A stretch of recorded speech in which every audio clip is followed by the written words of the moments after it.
오늘은 영어 발음 잘하고 싶으면 반복하지 말라는 충격적인 내용으로 강의하겠습니다.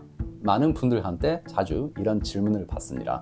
어떻게 하면 원어민처럼 영어를 할 수 있을까요? 한국식 영어 발음을 어떻게 없앨 수 있을까요? 여러분은 어떻게 대답하시겠어요? 많이 연습하면 달라지겠지. 아니면 이미 늦었어. 포기해. 이 영상을 보고 계시니까 조금이라도 영어 발음을 바꾸겠다는 마음이 있으신 거죠. 사실 미국처럼 영어권의 나라에서도 지방에서 살던 사람이 큰 도시에 이사 가서 주변에 있는 사람들과 잘 어울리려고 억양과 발음 코칭을 받고 그 지방의 억양을 없애려고 하는 분들도 많습니다. 원어민들도 말이죠. 성인이 되어서 억양을 바뀐 사람, 그런 사례는 많이 있습니다. 발음을 잘하고 싶으면 반복하지 말라고 한 이유가 있습니다. 반복을 많이 한다고 해서 발음이 달라지는 것이 아닙니다. 오히려 한국식 발음을 반복해서 그 습관이 입에 굳어버릴 수도 있습니다. 본인은 원어민의 소리를 듣고 잘 따라하고 있다고 생각하고 있을 수도 있지만 실제로는 잘 따라하고 있지 않을 수도 있어요. 그런 경험을 한 어떤 수강생이 있어요. 계속 소리 내어서 책을 읽었는데도 발음이 달라지지 않았어요. 만약에 그 수강생이 저한테 피드백을 받지 않았다면 평생 똑같은 발음으로 달라지지 않았을 수도 있어요. 오늘 제가 소개하는 내용만 염두에 두셔도 여러분의 영어 발음은 달라질 거예요. 그러면 이 순서로 강의하겠습니다. 발음을 바꾸는 이유, 한국식 발음의 특징, 인토네이션을 한 번에 바꾸는 방법, 위험한 발음 조언, 반복보다 중요한 것. 자, 그럼 시작해 볼까요? 발음을 바꾸는 이유. 발음에 대해서 이야기하다 보면 여러 의견이 있겠죠. 원어민에 가까운 발음을 하고 싶다고 생각하시는 분도 있고, 왜 굳이 한국식 발음도 괜찮잖아 라고 생각하시는 분도 있겠죠. 둘 다 정답입니다. 어느 쪽을 선택하든 여러분이 선택한 것이 여러분에게 맞습니다. 그런데 주요한 포인트 하나 전달해 드릴게요. 발음은 상대방에게 여러분에 대한 인상을 만들어요. 여러분이 입는 옷과 비슷해요. 나는 똑같은 사람인데 내 옷차림 때문에 상대방한테 주는 인상이 달라질 수 있어요. 의사가 흰 가운을 입으면 신뢰감이 생기죠. 하지만 탱크탑을 입은 사람이 다가와서 치료하겠습니다 라고 하면 좀 불안해져요. 발음도 비슷한 영향을 줄 수 있어요. 옛날에 어떤 방송에서 전 UN 사무총장 반기문의 연설 녹음을 누구인지 알려주지 않고 사람들한테 들려주고 인터뷰를 했어요. 한국 사람들에게 들려줬더니 발음이 촌스럽다. 아들이 커서 저런 영어를 하지 않았으면 좋겠다는 반응이 있었어요. 서양 사람들한테 들려줬더니 이 사람 똑똑한 것 같아. 그런 반응이 나왔어요. 이게 무슨 뜻이냐면 발음을 듣고 사람에 대한 평가를 하는 사람도 있고 말하는 내용을 듣고 그 사람을 평가하는 사람도 있다는 거예요. 그리고 어떤 연구에 따르면 피부색으로 인한 인종차별보다 발음으로 인한 차별이 더 심하다는 사례도 있었습니다. 그리고 여러분, 어떤 영어 발음이 알아듣기 쉬우세요? 미국식, 영국식, 중국식, 인도식, 아니면 태국식. 대부분의 한국 사람들은 이 중에서 미국식이나 영국식이 가장 듣기 편하다고 하겠죠. 그 다른 발음은 익숙해지는데 시간이 걸릴 수도 있어요. 반대로 생각하면 여러분이 원어민에 가까운 영어로 하게 되면은 해외 사람들도 여러분의 영어를 알아듣기 쉬워질 수 있어요. 발음과 억양이 상대방에게 주는 어떤 인상이 있다고 말했습니다. 근데 한 가지 더 중요한 포인트가 있습니다. 다른 사람의 시선 때문에 하는 게 아니라 좋아서 하는 게 중요해요. 나는 발음과 억양을 바꾸고 싶으니까 바꾼다. 열심히 영어하는 내가 좋다. 그 이유만으로도 충분합니다. 그러면 한국식 발음을 벗어나서 원어민과 비슷한 영어 발음을 하려면 어떤 점을 고려하면 좋을까요? 한국식 발음의 특징. 한국식 발음의 특징이란 무엇일까요? I had rice for lunch 라고 해야 되는데 I had lice for lunch 라고 하던가, I love my family 라고 해야 되는데 I love my family 라고 하던가, 그런 예시를 많이 들어봤는데 저는 그거는 지엽적인 부분, 나뭇가지와 잎이 되는 부분이고 핵심이 아닌 것 같아요. 실수로 I had lice for lunch 라고 하더라도 상대방은 lice와 rice를 혼동했구나, 점심에 밥을 먹었구나 라고 문맥상 알 수 있겠죠. 어떤 분은 한국인은 주식으로 곤충을 먹나 봐 이렇게 진지하게 오해하는 사람도 있겠지만 그런 사람은 소수일 것이고 여러분이 설명해서 이미 오해를 풀었을 거예요. 물론 L, R, F, P, Z, J와 같은 자음 고칠 수 있으면 고쳐주세요. 근데 저는 모음과 억양, 인토네이션도 중요하다고 생각해요. 제가 보기에는 자음 실수보다 모음 실수로 인한 오해를 더 신경 써야 될 것 같습니다. 한국어에는 모음 소리가 몇 개 있을까요? 제가 보기에는 아, 어, 우, 으, 이, 에 7개 있다고 생각해요. 아하고 야는 같은 소리니까 합치고 왜, 워, 와 이중 모음이니까 카운팅 하지 않았어요. 저는 한국어 어학 학자가 아니기 때문에 조시는 틀려 이렇게 하는 분도 계시겠지만 포인트는 한국어 모음 소리는 영어 모음 소리보다 개수가 적다는 것입니다. 영어에는 모음 소리가 15개부터 20개까지 있다고 합니다. 이 이미지를 보세요. 이것은 한국어 모음 소리, 이것은 영어 모음 소리. 영어에서는 이렇게 다양한 모음 소리가 있는데 훌륭하지 않은 한국 사람 귀에는 이렇게 들리는 거예요. 그래서 이 모음이랑 이 모음이 같은 모음으로 들리는 거예요. 예를 들어 live, leave, feel, feel. 처음에는 구별하기 어려울 수도 있어요. 많은 학습자들이 leave, feel 이 말을 길게 해야 한다고 해서 입술을 크게 벌려서 발음하시는 분이 계십니다. 원어민을 보면은 입을 크게 벌리는 사람도 있고 안 하는 사람도 있습니다. 소리가 길다는 뭐냐면 공기가 빠져나가서 숨을 길게 내쉬는 거예요. 그러려면 입에서 힘을 빼야 되죠. 릴렉스한 상태로 말하면 목구멍에서 공기가 빠져나가듯이 나오는 걸 느낄 수 있어요. live, leave, feel, feel. 입술을 벌리고 싶으면 벌려도 돼요. 근데 더 중요한 것은 호흡입니다. 입술이랑 혀가 relax 되지 않고 엄청 tensed, 굳어져요. We're gonna leave now. We're gonna leave now. 네, 이렇게 되어버리는 사람들을 많이 봤습니다. So, 입을 벌리고 싶으면 벌려도 돼요. 근데 더 중요한 것은 relax하고 숨을 길게 내쉬는 겁니다. intonation을 한 번에 바꾸는 방법. relax해서 목에서 공기가 빠져나가듯이 한다고 말씀을 드렸는데 이것이 억양, intonation에서도 되게 많이 영향을 줍니다. 한국어는 음정의 리듬이 일정하고 똑같아요. 근데 영어는 이 리듬이 다양해요. 예를 들어서 이 문장을 보세요. 안녕하세요. 저는 홍길동입니다. 각 음절 리듬이 비슷해요. 안, 영, 하, 세 이게 길이 똑같대요. 긴 소리가 있다면 마지막에 요 하고 다겠죠? 안녕하세요. 저는 홍길동입니다. 길게 하는 이유는 그렇게 하면 진근한 느낌을 줄 수 있으니까요. 만약 제가 안녕하세요. 저는 홍길동입니다. 라고 하면 외국인처럼 들리는 거죠. 어쩌면 외계인처럼 들릴 수도 있어요. 왜냐면 한국어 음정에서는 일정하는데 안녕하세요. 길게 하는 음이 섞여 있으니까요. 근데 영어로 하면 어떻게 될까요? Hey there, I'm Gildong-hong. Nice to meet you. 영어를 들어보면 길게 하는 소리와 짧게 하는 소리가 섞여 있어요. 그래서 더 리듬감이 있는 거예요. 이것을 한국어처럼 모든 소리를 일정하게 하면은 딱딱하게 느껴져요. That's why some people sound choppy when they speak in English because they carry that habit from their mother tongue. 소리가 끊어지고 콧소리가 됩니다. 근데 영어로 할 때는 목에서 공기가 빠져나가듯이 끊기지 않고 숨을 내쉬어야 돼요. 그래야 매끄럽게 들려요. 그러면 긴 문장으로 연습해 볼까요? 부부싸움 장면을 상상하면서 이 문장을 읽어보세요. I can't believe you would think that I wouldn't care for your parents. Of course I do. How could you say such a thing? I can't believe you would think that I wouldn't care for your parents. Of course I do. How could you say such a thing?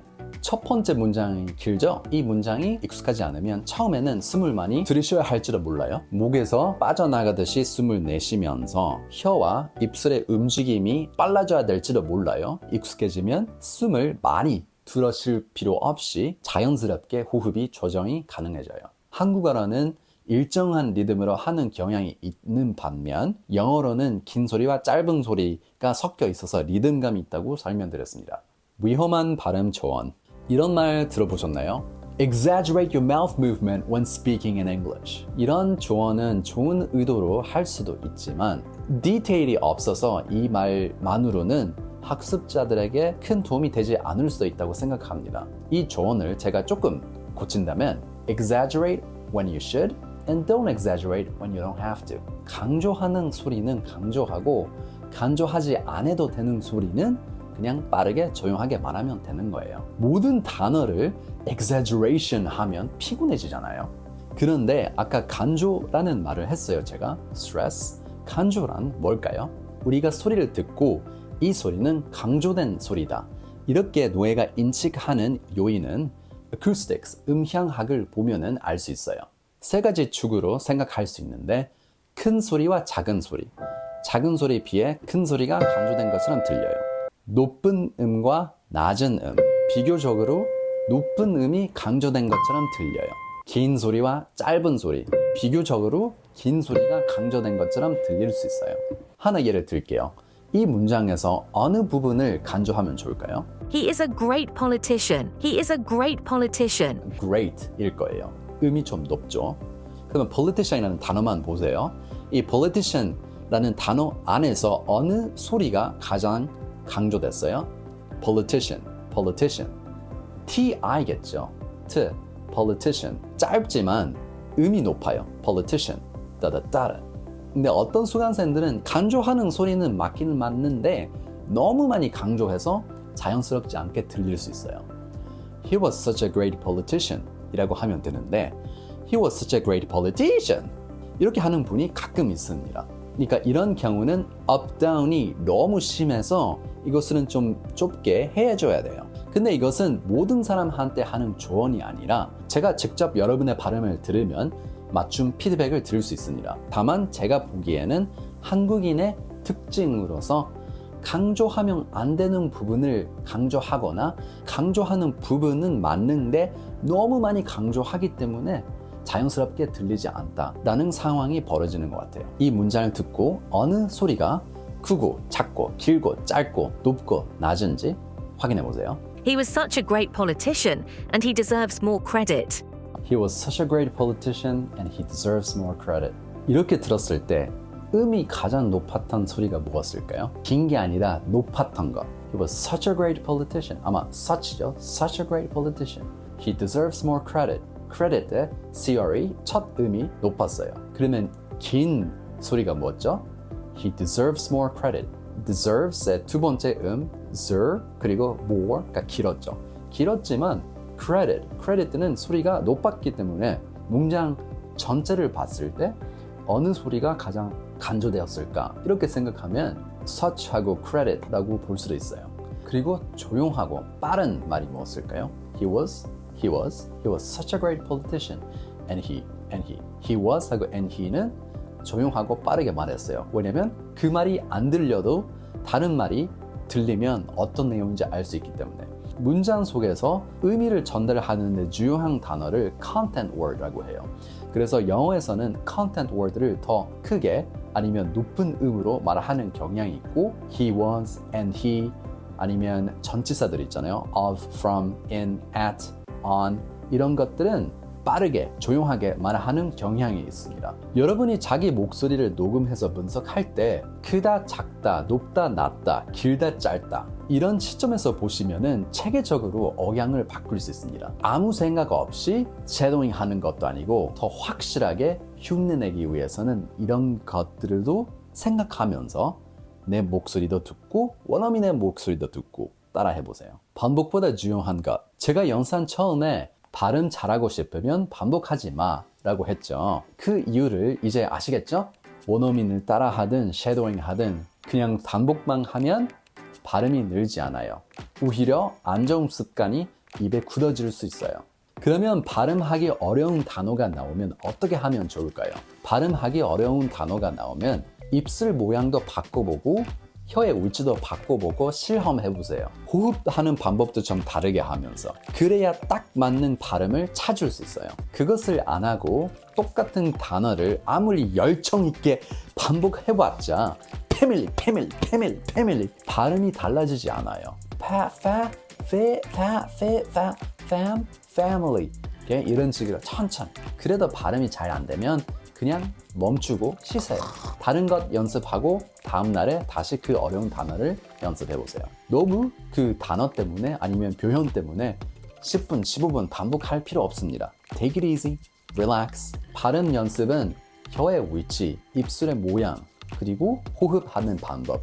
이런 것들은 어떻게 보면은 몸을 움직이는 훈련이기 때문에 자전거를 타는 것처럼 습관이 되면은 쉬워져요. 그리고 이런 경우도 있어요. 단어 하나하나는 잘 할 수 있는데 그 단어가 문장 속에 있으면은 발음이 잘 안 될 때가 있습니다. 그래서 반복보다 중요한 건 적용입니다.